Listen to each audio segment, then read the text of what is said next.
하나님의 말씀은 마태복음 3장 2절입니다. 같이 합독합니다. 회개하라 천국이 가까이 왔느니라 하였으니. 아멘. 회개하라 천국이 가까이 왔다.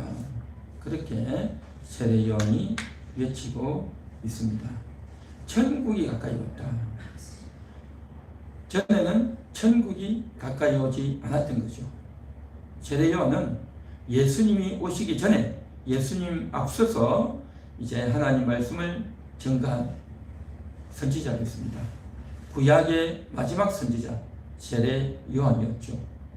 그가 한 일은 바로 예수님은 사람들에게 나타내는 천국이 왔다라는 것을 많은 사람들에게 알려주는 그것이 세례 요한의 사명이었고, 이 사명을 잘 감당했던 겁니다. 천국이 가까이 왔다.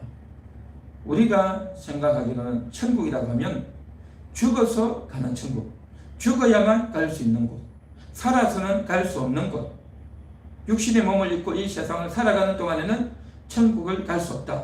죽어야만 가는 곳이다. 그렇게 인식을 하고 있죠. 그런데 오늘 성경에서는 천국이 왔다라는 거죠. 천국이 가까이 왔다라는 겁니다. 그러면 천국이 왔으면 우리가 죽어야 됩니까? 이것은 그러한 의미가 아니다라는 거죠. 천국은 두 가지 개념이 있습니다. 첫째는 우리가 죽어서 가는 천국이 있고, 또 하나의 천국은 뭐냐? 우리의 영혼 가운데 이루어지는 천국이다라는 겁니다. 그래서 그 죽어서 가는 천국은 미래적 천국이고, 또한 우리 영혼 가운데, 심령 가운데 이루어지는 천국은 현재에 이루어지는 천국이다라는 거죠. 자, 천국 말 그대로 하나님 나라인 겁니다. 나라. 천국이 왔다라는 것은 그 천국의 주인이, 천국의 왕이 이 땅에 왔다라는 겁니다. 천국이 가까이 왔다. 이 말은 무슨 말이냐? 한마디로 말해서 예수님이 오셨다. 하나님 나라의 주인이 오셨다. 그렇기 때문에 회개하라. 그 말인 겁니다. 그래서 그 예수님을 믿고 영접하는 것, 회개해서 그동안 탐욕에, 그동안 세상의 무력에, 온갖 죄악에 빠져있던 자들아, 이제는 회개하고 예수님을 모셔드리라. 예수님을 영접하라. 그래서 그 예수님이 너희의 영혼을 다스리실 수 있도록 그렇게 하라 라고 하는 의미인 줄 믿습니다. 그래서 천국이 가까이 왔다. 천국의 주인이, 천국의 왕이 오셨다. 그 천국의 왕이 이 땅에 오셔서 이제 십자가를 지시고 죽어 부활하시고 난 이후에 우리 모든 믿는 자들의 영혼 속으로 예수님이 들어오시는 줄 믿습니다. 그런 말미암아 여태까지는 모든 인생들의 영혼을 다스리고 있는, 모든 인생들의 영혼 속에 들어가서 영혼을 좌지우지했던 존재, 마귀라는 존재가 있었는데, 그 마귀를 이제는 쫓아내고, 그 전에는 모든 인생들의 영혼을 마귀가 주물럭거리고 주도하고 이끌어서 그 사람을 죄를 지게 만들고, 그 사람을 억압하고, 그 사람을 지옥으로 이끌어갔던 바로 나라, 우리 영혼 속의 나라가 마귀의 나라였다는 겁니다. 우리 영혼 속의 나라가 마귀였단 말이죠. 모든 인생이 그랬던 겁니다. 그랬는데 이제 예수님이 오셔서 우리 영혼 속에 있던 마귀를 쫓아내고 마귀를 추방하고, 이제는 우리의 영혼을 다스리는 주인이 달라졌다는 겁니다. 나라의 주인이 달라졌다는 겁니다. 우리 영혼을 통해서 이루어져야 될 그 나라가 옛날에는 마귀가 다스리는, 마귀가 주도하는 그러한 나라였는데, 마귀의 세상이었는데, 이제는 예수의 나라가 되고 예수님이 다스리는 그 나라, 천국이 우리 속에 이루어지게 되었다. 그 말인 겁니다. 할렐루야. 그래서 그 예수님을 믿고 영접하면 예수님이 우리 영혼 속에 들어오시고, 그 예수님이 우리 영혼을 다스려 주심으로 말미암아서 이제 그 영혼이 예수님과 함께 우리의 생각을, 우리의 감정을, 우리의 의지를, 우리의 선택을, 우리의 결단을, 우리의 눈을, 우리의 귀를, 우리의 입을, 우리의 선택을, 우리의 행동을 이제 영혼이 주도해서 주님의 협조를 받아서 주님과 함께 우리의 생각이 달라지고 관점이 달라지고 눈이 달라지고 듣는 귀가 달라지고 입의 말이 달라지고 행동이 달라지게 된다는 겁니다. 그래서 내 심령 속에서 천국이 이루어지는, 그래서 하나님이 다스려 주시는 나라가 가능해졌다라는 겁니다. 이것이 바로 천국이 가까이 왔느니라 라고 하는 말씀인 줄 믿습니다. 그전에는 어땠습니까? 마귀가 다스렸단 말이죠. 마귀가 우리 영혼을 다스리니 뭔가 의지하고 싶고 뭔가 기대하고 싶은데 의지할 데가 없는 겁니다. 하나님 아닌 다른 것을 의지하는 거예요. 다른 신을, 우상을 숭배하고 물질을 쫓아가고 자기의 정욕을 쫓아가고 자기의 지위와 권력을 쫓아가고 자기의 힘을 숭상하고 그러면서 하나님 아닌 것을 믿고 의지하도록 마귀가 희한하게 이끌고 가면 그대로 이끌려갔던 것이 모든 인생이었단 말이죠. 이제는 예수님이 오심으로 말미암아 예수님을 영접함으로 말미암아 그 예수로 말미암아 하나님을 경외하는, 하나님을 의지하는, 하나님을 높이는, 하나님을 받드는, 하나님께 순종하는 그러한 인생으로 달라진 줄 믿습니다. 이것이 바로 뭐냐?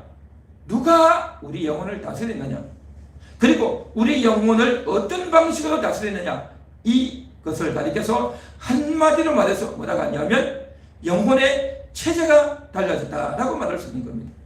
체제, 누가 다스리느냐, 어떻게 다스리느냐, 마귀냐 예수님이냐, 사랑과 평화와 섬김과 겸손이냐, 탐욕과 교만과 포악이냐, 방식이 달라졌죠. 누가 다스리느냐, 어떻게 다스리느냐, 이 차이를 가리켜서 체제가 달라졌다라고 이제 전문 용어로 사용할 수 있다는 거죠. 자, 이 사실을 더 분명하게 보여주는 것이 뭐냐? 우리의 영혼 가운데, 우리 심령 가운데 이루어진 것은 우리가 사람들이 잘 이해를 못해요. 그래서 이 국가에, 이 대한민국이라고 하는 나라를 통해서 좀 더 설명을 할 수 있다는 겁니다. 오늘 제목이 나라의 체제인 겁니다. 체제. 체제가 뭐냐? 아까 이야기했듯이 이 나라를 누가 다스리느냐 하는 그런 문제인 겁니다. 조선시대, 고려시대는 이 나라를 누가 다스렸습니까? 왕이 다스렸죠. 왕이 다스리고, 그리고 그 왕이 자기 신하들에게 협조를 받아서 신하를 뽑아서 똑똑한 사람을 채워서 그들에게 이제 논이나 밭이나 이 땅을 좀 주죠. 그렇게 해서 다스리는 거예요. 그리고 왕이 다스리고 이제 벼슬아치들이 다스리는 겁니다. 그리고 일반 사람들은 그냥 농사나 짓고 또 이제 물고기나 잡고 그냥 그렇게 사는 거죠. 그래서 왕이 다스리는 체제, 왕정체제라고 말하죠.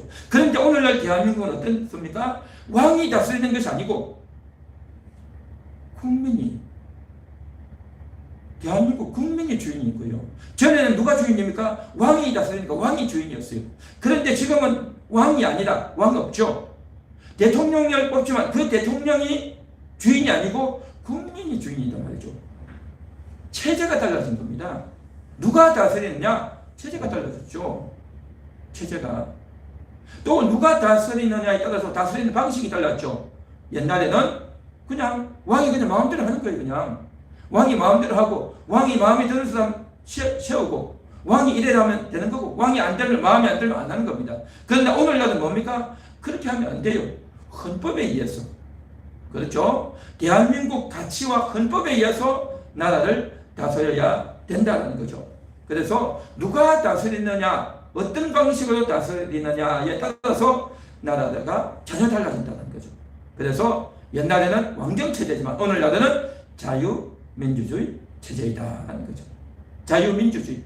그래서 모든 사람이 자유를 누리고 자유롭게 그렇게 행동할 수 있다는 거죠. 옛날에는 자유가 없었죠. 신분이 뭡니까? 네 가지 신분이 있잖아요. 산업, 공상 해가지고 태어날 때부터 선비의 집안이냐, 농부의 집안이냐, 공인이냐, 상인이냐 딱 정해져 있으면 그냥 그대로 가는 거예요. 그대로. 이 자유가 없죠. 그리고 거기다가 저놈 내 죄를 알렸다. 기분 나쁘면 아무나 집어가지고 돈이 좀 있다 그러면 무조건 잡아 쫓기는 겁니다. 관가에 와가지고 권장을 맞고 매를 수실 때 맞아보십시오. 자기가 잘못했다고 불지 안 불 수가 없는 겁니다. 그러니까 이게 자유가 없는 거죠. 위에서 딱 찍어놓고 한번 족치겠다 하면 얼마든지 그 사람 함부로 할 수 있어요. 그러니까 이게 뭡니까? 자유가 없단 말이죠. 그러나 오늘날은 절대 그렇게 할 수 없어요. 증거가 없이 아무 이유 없이 사람을 가두거나 사람을 신문하거나 절대 할 수 없단 말이죠. 이 자유가 있느냐 없느냐가 이렇게 다른 겁니다. 그래서 오늘날은 옛날에는 왕정체제지만 오늘날은 자유민주주의 체제다라는 거죠.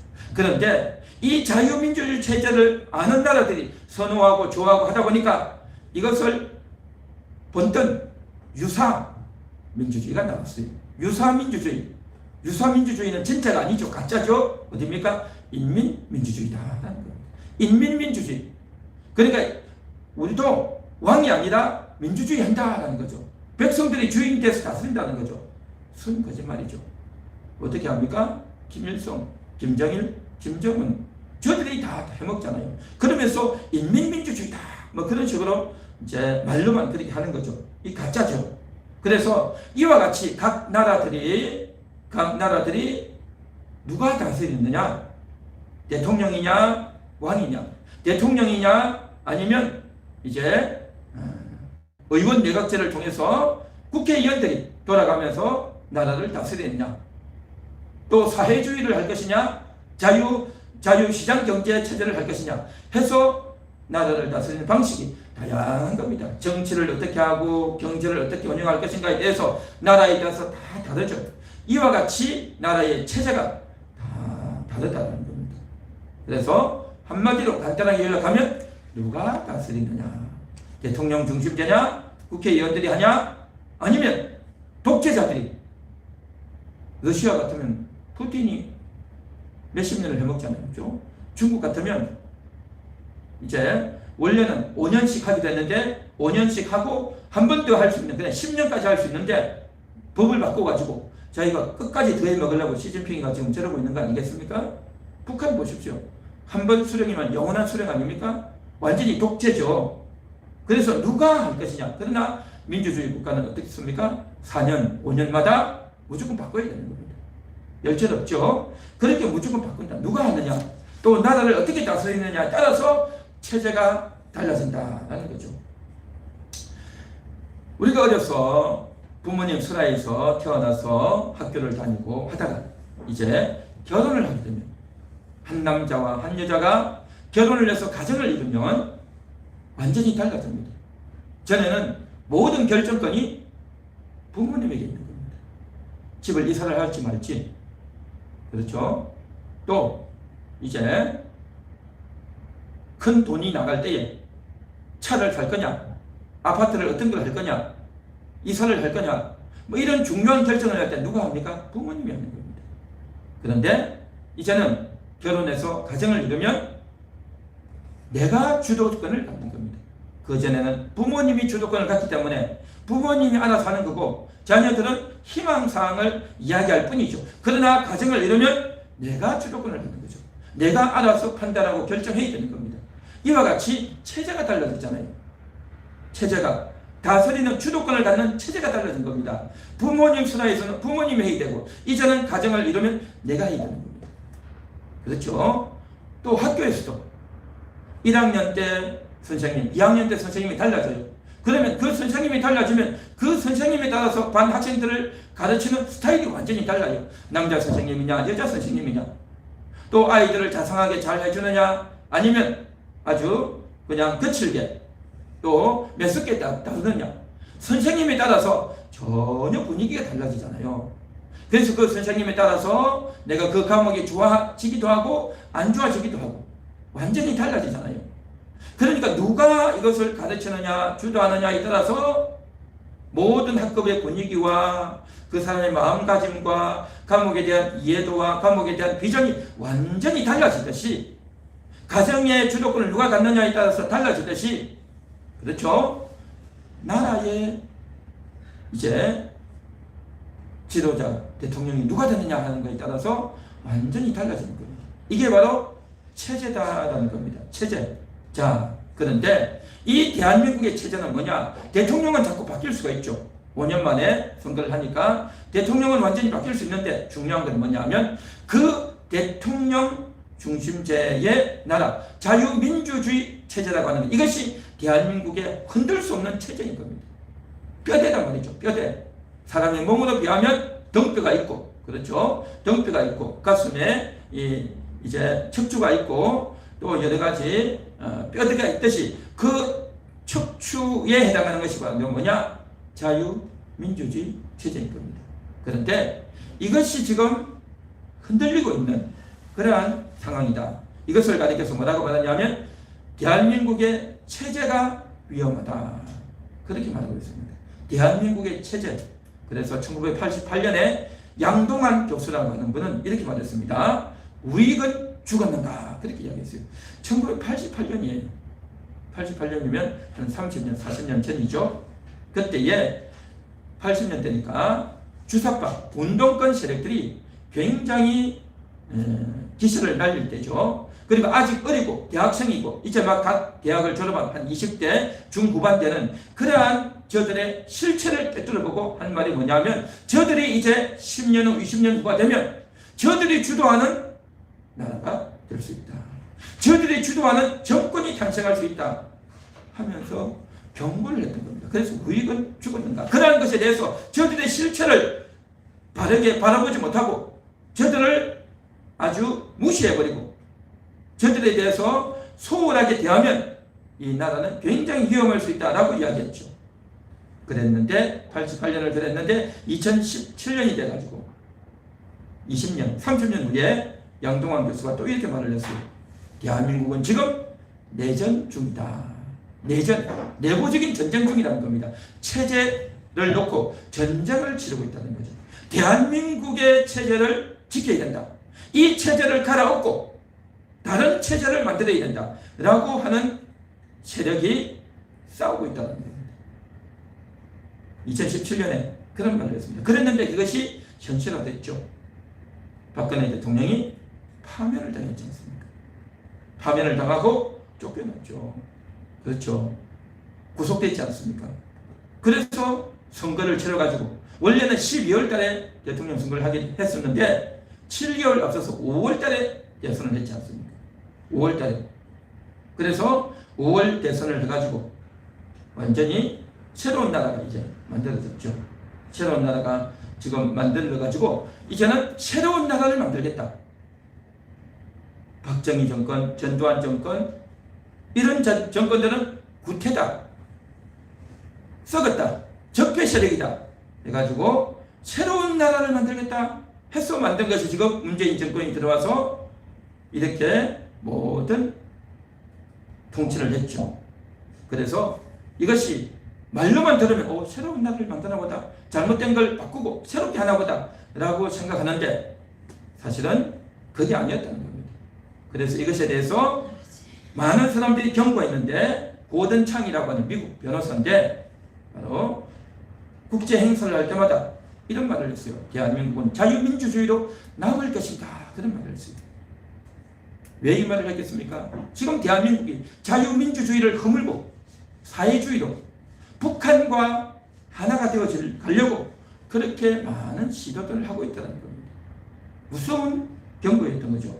그래서 헌법을 개정해서 대한민국을 북조선 왕가에 갖다 바치려고 하고 있다. 그렇게 말하고 있는 겁니다. 무서운 말이죠. 헌법을 개정해서 북조선 왕가에 갖다 바치겠다는 겁니다. 이건 뭐냐? 체제를 바꾸겠다는 겁니다. 체제를 바꾸겠다는 겁니다. 누가 다스릴 것인가? 대통령이 아니라 수령이 다스리고 자유민주주의가 아니라 인민민주주의 체제의 나라로 만들겠다는 겁니다. 그런 식으로 만들려고 많은 시도들을 끊임없이 했다는 겁니다. 체제 전환이죠. 그래서 이러한 것들에 대해서 경고한 사람이 또 있습니다. 좌경 목사로 유명한 분이 한 명 있죠. 홍정길 목사입니다. 이런 말을 했습니다. 이인영 원내대표가 사회주의 정책을 내세우고 있는데 한 번도 경험하지 못한 체제를 지금 만들려고 하고 있다. 그렇게 말했습니다. 좌파라고 하는 이 황정길 목사님도 이런 말을 할 정도로 굉장히 위험한 지경으로 지금 나라가 가고 있다는 겁니다. 그러니까 이런 말이 사실은 체제라는 말도 와닿지도 않고 진짜 그럴까라고 사람들이 생각하기도 하고 또 말이 조금 어렵고 와닿지 않다 보니까 뭐 그런가 보다 뭐 그런 말 했는지 안 했는지도 잘 모르고 그렇게 살고 있지만 이러한 것에 대해서 안목이 있고 이러한 것을 주의 있게 살피는 사람들은 정말 이게 예사로운 말이 아니다 그렇게 얘기하고 있다는 겁니다.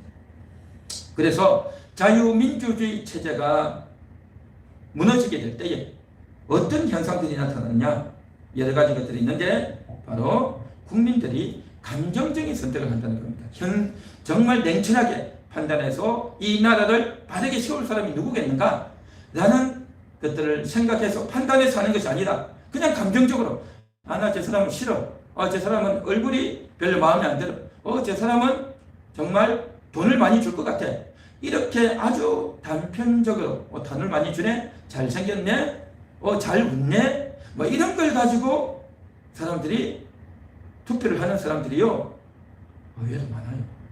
의외로 많아요. 이 감정적인 선택이죠. 그 다음에 반체제 세력들이 늘어간다는 겁니다. 이 대한민국보다도 이걸 뒤집어 엎어야 된다 라고 하는 그런 자들의 수가 점점 더 많아진다는 겁니다. 지금 대한민국을 갈아엎어야 된다고 생각하는 사람들이 지금 대략 한 30% 정도 된다고 합니다. 30%. 러시아하고 우크라이나가 지금 전쟁 중이죠. 그런데 우크라이나에 러시아를 좋아하는 친러를 주장하는 사람들이 있어요. 그런 사람들이 몇 프로냐? 한 17% 정도 된다고 해요. 그 17%가 있는데도 저들을 지금 나라가 러시아를 좋아하고 러시아 편향적으로 하는 것 때문에 지금 어려운데 그럼에도 불구하고 대통령이 지금 전쟁하자 싸우자 해가지고 다 싸우고 있지 않습니까? 그런데 대한민국은요 친북을 좋아하는 사람이 30%입니다. 훨씬 많아요. 그래서 정말 이것은 예사로운 말이 아니다. 그리고 자유민주주의 체제가 허물어지게 되면 어떤 현상이 나타나느냐?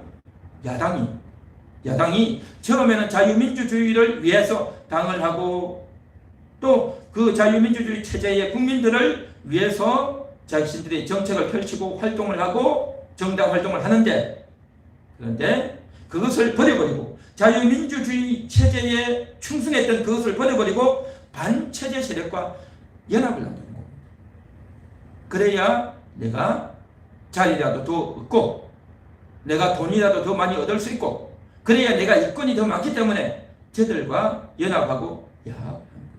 그래서 겉으로는 동서화합이다. 영남과 호남이 화합한다. 남북한이 서로 하나가 되어서 짓는다. 말은 좋죠. 그런 말과 그런 주장을 하면서 결국 저들과 야합을 하는 식으로 야당이 가버린다는 겁니다. 그리고 이런 자들이 나중에 어떻게 됩니까? 좋은 지위를 얻어요.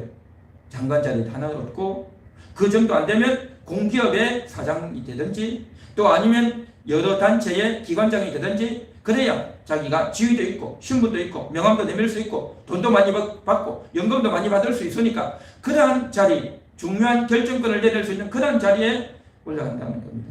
그래서 이런 현상들이 자유민주주의 체제가 무너지면 일어나는데 이게 대한민국에서 일어나고 있다는 겁니다. 안타까운 상황이죠. 그래서 이 자유민주주의를 허물고 사회주의 체제로 이끌고 가려고 하는 이 주도 세력이 있다는 겁니다. 주도 세력. 그 주도 세력. 이게 바로 뭐냐? 반 대한민국 세력이다라는 겁니다. 그런데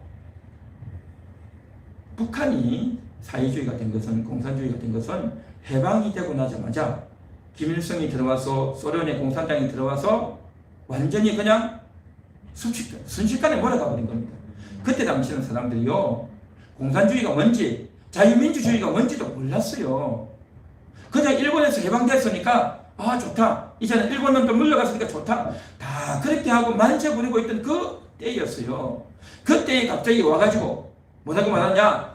자본가들, 돈 있는 사람들, 지주들, 저 못된 자들이 우리의 것을 다 빼앗고 훔쳤기 때문에 우리가 이렇게 못 살고 있다. 저 지주, 돈 가진 놈들을 때려잡아야 된다. 해가지고 사람들을 성공한 겁니다. 그러니까 대부분 가난하죠. 못 배웠죠. 하다 보니까 이 말이 너무 맞거든. 그래서 그 주인을 쫓아내고 돈 있는 사람들 또 배운 사람들 그 사람들 다 몰아내고 또 기독교인들 다 몰아내고 그렇게 해가지고 공산당에다 협조한 겁니다. 그 공산당에 협조했던 그 자들이 그 자녀의 자식들 후손들이 지금 북한에서 좋은 자리 높은 자리 차지하고 있는 거 아니겠습니까? 한마디로 말해서 저들은 자유민주주의가 뭔지 전혀 몰랐던 겁니다. 자유민주주의가 전혀 모르고 혁명이 날아가지고 나라가 순식간에 뒤집어지면서 그냥 그렇게 끌려가 버린 거예요. 북한도 그렇고 중국도 그렇고요. 러시아도 그렇고 남미나 이런 공산주의된 나라들이 대부분 그렇습니다. 그런데 자유민주주의가 뭔지를 배웠고 알고 누리고 있는데 혁명이 나타난 것이 아니라 군대에 의해서 강제적으로 된 게 아니라 국민들이 선거에 의해서 국민들이 지지하고 선택을 해서 사회주의자들을 대통령으로 뽑은 사례가 발생한 겁니다. 그게 바로 대한민국이라고 합니다. 선거를 통해서 자유민주주의 체제가 허물어지고 사회주의를 향해서 가는 선택을 국민들이 했다는 거 아니겠습니까?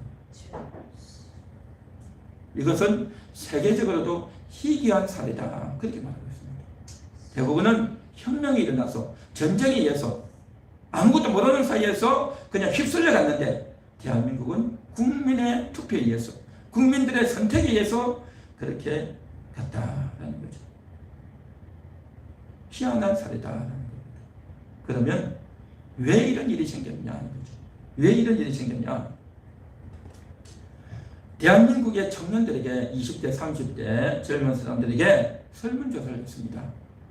자신은 진보라고 생각하느냐 보수라고 생각하느냐라고 질문을 하면 사람들은 어떻게 답을 할까요? 대부분요. 나는 진보이다. 그렇게 말을 해요. 60% 이상이 진보, 그리고 한 20% 정도가 나는 중도, 또 20% 정도가 보수, 그렇게 말하는 겁니다.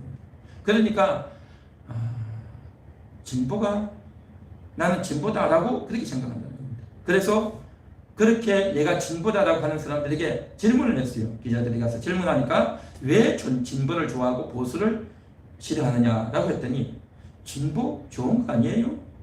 진보가 뭡니까? 말 그대로 앞으로 전진하는 거잖아요. 앞으로 나아가는 거잖아요. 그렇게 생각을 하고 있다는 겁니다. 그러니까 진보니까 말이 좋잖아요. 그렇죠? 그리고 나라가 진보되고 발전되고 앞을 향해서 좋은 방향으로 나아가는 것, 그게 좋은 거잖아요. 그런데 이 진보라는 개념이 과연 그런 거냐는 거죠. 그래서 미국이나 유럽 같은 나라에서 진보라고 하면 어떻게 생각하는지 아십니까? 진보는 사회주의다, 공산주의다, 딱 그렇게 공식이 나와요. 그들은 분명히 알고 있어요. 그러니까 진보 세력 하면 공산주의 세력이다, 그렇게 딱 인식을 하고 있어요. 머리에 딱 박혀 있어요. 미국이나 유럽 같은 데는. 그리고 이 대한민국에서도 사회주의하고 주사파 세력이 있었고 좌파에 깊숙이 개입된 사람은 진보는 사회주의다 분명히 알고 있어요. 분명히 인식을 하고 있단 말이죠. 그런데 일반 국민들은, 청년들은 이 실상을 잘 몰라요. 이 실상을 잘 모르고 자신이 진보다, 자기가 진보다라고 하면 좀 폼나고 좀 멋있어 보이고 또 그것이 좋을 것 같아서 그렇게 생각을 하고 인식을 한다는 겁니다. 이게 아이러니입니다. 그래서 미국에서는, 우리 한국에서는 보수냐 진보냐 이렇게 하죠. 그런데 미국 같은 데서는요, 보수냐 진보냐 그렇게 하지 않아요. 왜냐하면 진보는 사회주의 세력이고 공산주의 세력이기 때문에 아주 급진적이고 나라를 뒤엎어 버리려고 하는 그런 자들이기 때문에 취급을 못 받아요. 인정을 못 받아요. 그래서 그들이 일부 있지만 사람들이 굉장히 혐오하는 그런 대상들이에요. 미국에서는 어떠냐? 보수냐 자유냐 그렇게 생각합니다. 보수주의냐 자유주의냐는 겁니다. 자유주의가 뭐냐? 보수주의는 기존 가치를 지키고 기존 가치를 그대로 유지하려는 겁니다. 그래서 자유민주주의를 하고 또 이제 동성애는 하면 안 되고, 그렇죠? 남자와 여자는 분명히 다른 거고, 우리 인간의 본성상 그렇고 성경의 가치상 그렇고 그렇죠. 낙태하면 안 되고 이런 것들을 보수주의에서는 주장하는 겁니다. 그런데 진보주의자들은 뭐냐? 진보주의가 아니라 자유주의자들은 어떻게 생각하느냐? 뭐 꼭 그렇게 해야 되냐? 뭐 동성애도 할 수 있는 거지 뭐. 낙태도 할 수 있는 거지 뭐. 라고 생각하는 자들이 자유주의자라는 겁니다. 미국에서. 그래서 이 자유주의자들이 많은 자들, 리버럴리즘이라고 그러죠. 리버럴이라고 그러죠. 여기가 바로 민주당이고, 미국의 민주당. 공화당은 보수주의를 내세우면서 이제 기존 가치를 중요시하는 그러한 현상이죠. 그리고 유럽에서도 진보 세력이라고 하면 사회주의자다, 급진주의자다. 급진이 뭡니까? 마음에 안 들면 뒤엎어야 되는 거죠. 시위를 해가지고 데모를 해가지고 뒤엎자, 지금 당장 돌아오자. 이게 진보죠. 그런데 한국에서는요, 진보가 좋다, 그렇게 생각합니다. 그러면 왜 이렇게 진보를 좋아하게 됐느냐? 이것은 1980년대 말에 보수 진보라는 용어를 내세워가지고 사람들에게 선전한 겁니다. 선동한 거예요. 그러니까 보수를 싫어하게끔 그렇게 만들어버렸단 말이죠. 진보가 좋잖아. 보수라고 하면 어떤 생각을 가지느냐? 보수는 틀딱이다. 틀딱. 틀리나 딱딱거리면서 나 때는 말이야 하면서 그런 식으로 말하는 노인네들 라고 생각하면서 보수는 아주 옛날 것만 이야기하고 또 앞으로 나아가지 않고 그러한 자들 아주 좋아하지 않고 젊은이들이 배척하는 그러한 대상으로 사람들의 틀을 가지고 생각을 엎어버린 겁니다. 이게 굉장히 많이 먹혔다는 겁니다. 20대, 30대들에게 먹히고 젊은 세대들은 다 그렇게 생각한다는 겁니다. 그런데 원래 보수의 개념이 그러냐 하는 겁니다. 원래 보수라고 하는 것은 전혀 그렇지 않습니다. 원래 보수라고 하는 것은 기존의 가치, 기본의 개념을 그대로 지키자. 지킬 것은 지키고 그러면서 이 나라를 점차 개선하고 발전시켜 나가자. 개혁해 나가자. 이게 보수의 개념인 겁니다. 그래서 기존의 좋은 가치를 그대로 지키면서 나라를 점차 발전시켜 나가자. 다른 말로 하면 온건한 개혁을 해 나가자는 것이 보수죠. 근데 진보는 뭡니까? 지금 당장 뒤집어 엎자라는 거죠. 이게 진보고 한마디로 말해서 사회주의인 겁니다. 실상은 사회주의자는 말이죠. 그래서 저들의 핵심 계층은 사회주의 개념과 사상으로 똘똘 뭉친 자들이 우리는 진보다라고 사회주의라고 하면 사람들이 별로 안 좋아하니까 사회주의라고 하면 사람들이 이제 선호하지 않고 안 좋아하니까 진보다라고 그렇게 이야기를 하는 겁니다. 그러니까 많은 사람들이 진보는 좋은 거잖아 해서 많은 사람들이 그를 따르고 있다는 거죠. 이것이 오늘날 대한민국의 실상인 겁니다. 그래서 이것은 그냥 하는 말이 아니고 실제로 북한에서 이게 지령으로 내려오고 있어요. 지령으로. 선거 때만 되면 북한에서요 지령이 떨어집니다. 김정일이가 2006년 1월 1일 신년사에서 지금 대한민국 선거가 있는데 반보수 대연합, 진보 대연합으로 매국 반역 집단에게 파멸을 안겨줄 것이다. 그렇게 말을 했어요. 그러니까 반보수 대연합을 하라는 겁니다. 그래서 이제 그 보수를 따르는 그 정당 말고 우리는 다 반보수다. 그렇게 하라는 거죠. 무슨 당이 아니라 우리는 반보수다. 그렇게 하라는 거죠. 그리고 진보 대연합이다. 그렇게 생각해서 주장하고 선전하고 사람들에게 홍보하고 사람들에게 그렇게 이제 전략을 짜서 하라는 겁니다. 이게 지시가 떨어진 거예요. 그러니까 보수하면 젊은이들이 싫은 거예요. 우리는 보수 안 하겠다. 보수 안 하는 자들은 여기에 다 모이라. 그렇게 된 겁니다. 이 프레임이 굉장히 먹혔던 거죠. 그리고 2007년 1월에도 반보수 대연합 전선하라 또 지시하고 2011년 10월 20일에는 서울시장 보궐선거가 있는데 그때 노동신문에서 또 나옵니다. 반보수 대연합 기치하에 뭉치라. 김정은이도 2012년 1월 달에 진보 세력 대연합을 통해서 남한 총선 대선에 적극 개입하라. 이런 것들이 다 있어요.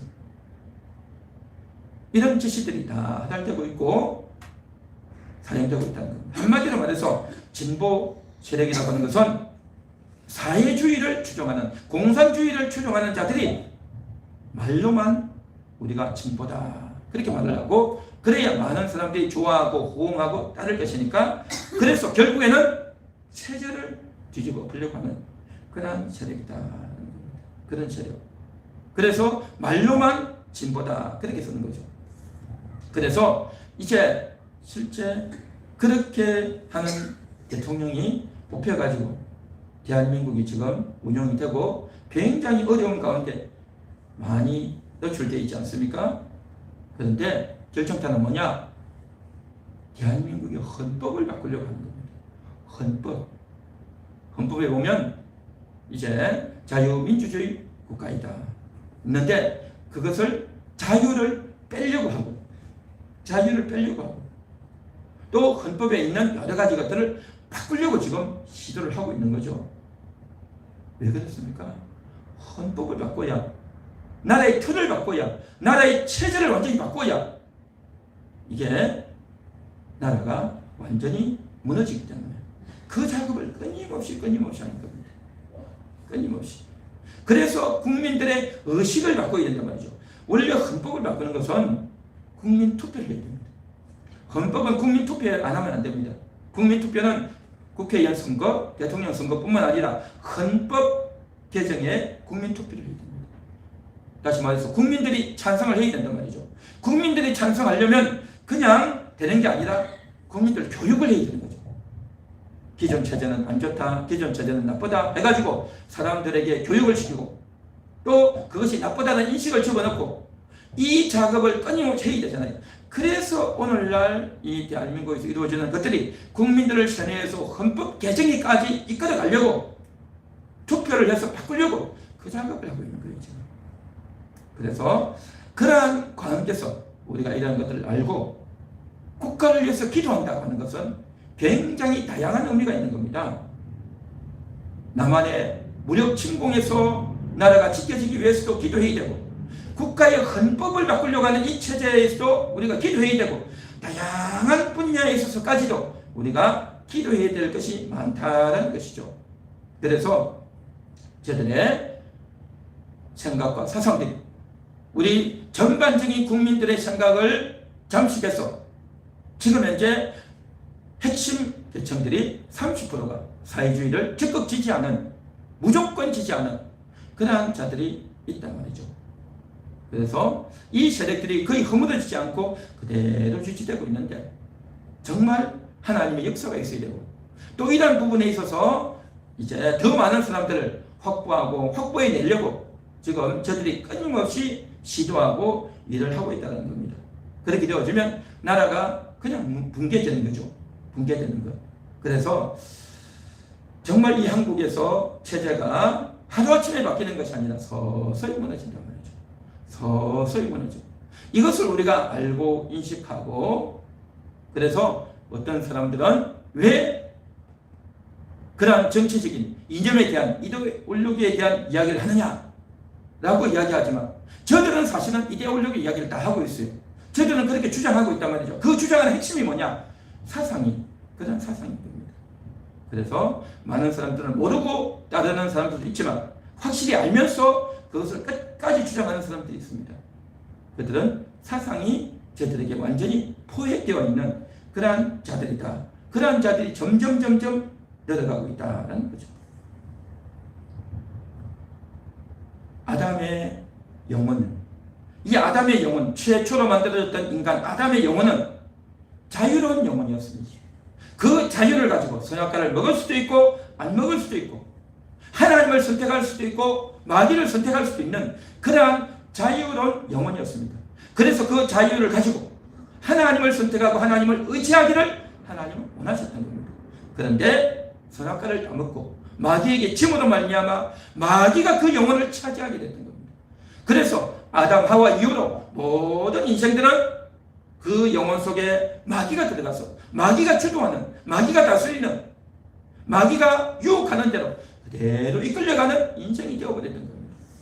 그 영혼, 그 심령이 마귀가 다스리는 마귀의 방식으로 이끌려가는 그러한 인생이 되었던 겁니다. 그 마귀의 방식이 뭡니까? 하나님은 멀리하고 하나님과는 차단하고 세상적이고 정욕적이고 이기적이고 탐욕적이고 음란하고 교만하고 내가 주인이 되어서 살려고 하는 그 방식. 모든 인생들이 그런 삶을 살지 않습니까? 체제가 달라진 거예요. 체제가 완전히 체제가 달라졌어요. 그런데 예수님이 오셔가지고 회개하라, 천국이 가까이 왔느니라. 천국의 주인이 다가왔다. 그 예수를 영접하고 너희의 나라의 체제를 바꾸라. 하나님 나라로 바꾸라.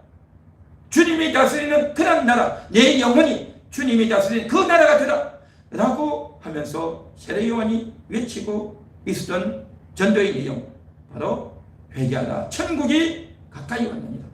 그 천국의 주인이 우리 영혼을 다스려 싸우니 이제 우리 영혼이 달라졌고 예수님이 다스리는 그러한 나라가 내 심령 속에서 이루어진 줄 믿습니다. 우리 심령 속에서 이루어졌던 그 나라가 이제는 우리의 육신 속에서도 이루어져야 되는 겁니다. 내 생각이, 내 판단이, 내 선택이, 나의 지성이, 나의 감성이, 나의 의지가 이제는 영혼에게 굴복하고 성령님께 굴복하고 하나님의 나라의 통치를 받는 그러한 자로 달라져야 될 줄 믿습니다. 어떤 것이 하나님의 통치냐? 이 대한민국은 하나님이 세워주신 나라다. 하나님이 주신 그 가치에 의해서 자유민주주의 시장경제의 나라가 만들어졌다. 하나님의 사람들에 의해서 만들어진 나라다. 이 대한민국을 지켜야 된다. 이 체제를 지켜야 된다 라고 나가야 우리 육신이 이제 하나님의 뜻에 통제받는 그러한 삶이 될 줄로 믿습니다. 그래서 이제 그것을 잘 지켜내야 되는 사명이 우리에게 있고 한국 교회에게 있는 줄 믿습니다. 이 시간 우리 같이 기도하면서 영혼의 통치권 주님이 다스려 주옵소서. 주님이 내 영혼을, 내 심령을 다스려 주옵소서. 그렇게 다스려진 상태에서 이 대한민국을 위해서 기도하고 이 대한민국을 위해서 영적인 전쟁을 잘 감당하는 그러한 한국교회가 되게 하옵소서.